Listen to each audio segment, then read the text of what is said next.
boleh memulai. Kira-kira betul nggak jawaban Kak Tias? Betul. Terus siapa lagi yang mau maju? Kelompok 2 udah? Oke Kak Isna, silakan maju.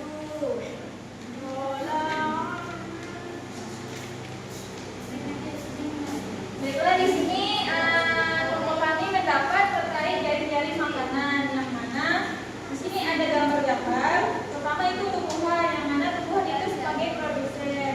Tumbuhan, kupu-kupu, terus kupu-kupu dimakan katak, terus ada ular makan katak, terus ada elang makan ular. Jadi seru. Ada konsumen 1, 2, dan 3.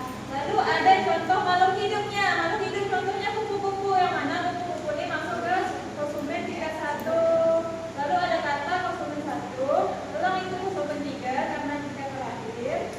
Pohon buah ini sebagai produsen, lalu ada kadal sebagai konsumen 1 dan ular sebagai konsumen 2. Jadi seperti itu yang terima kasih. Terima kasih Kak Isna. Kak Nisa, perwakilan dari kelompok 2.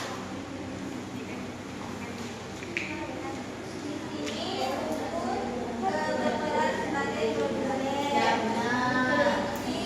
Berperan sebagai konsumen tingkat 1.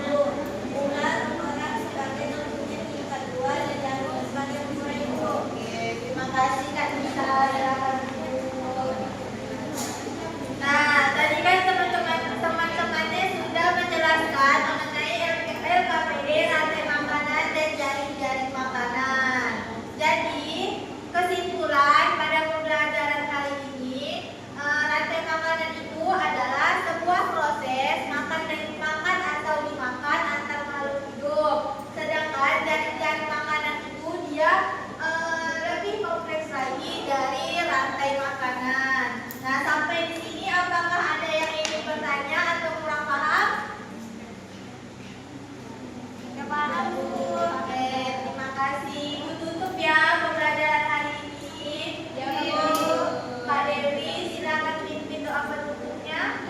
Baiklah teman-teman, sebelum kita mengakhiri pembelajaran, marilah kita berdoa bersama. Berdoa dimulai. Berdoa selesai. Terima kasih Kak Dewi. Jangan lupa dipelajari lagi ya. Iya. Pembelajaran hari ini. Ibu Busuk, assalamualaikum warahmatullahi wabarakatuh. Waalaikumsalam warahmatullahi wabarakatuh. Kayaknya sama pembukaan tadi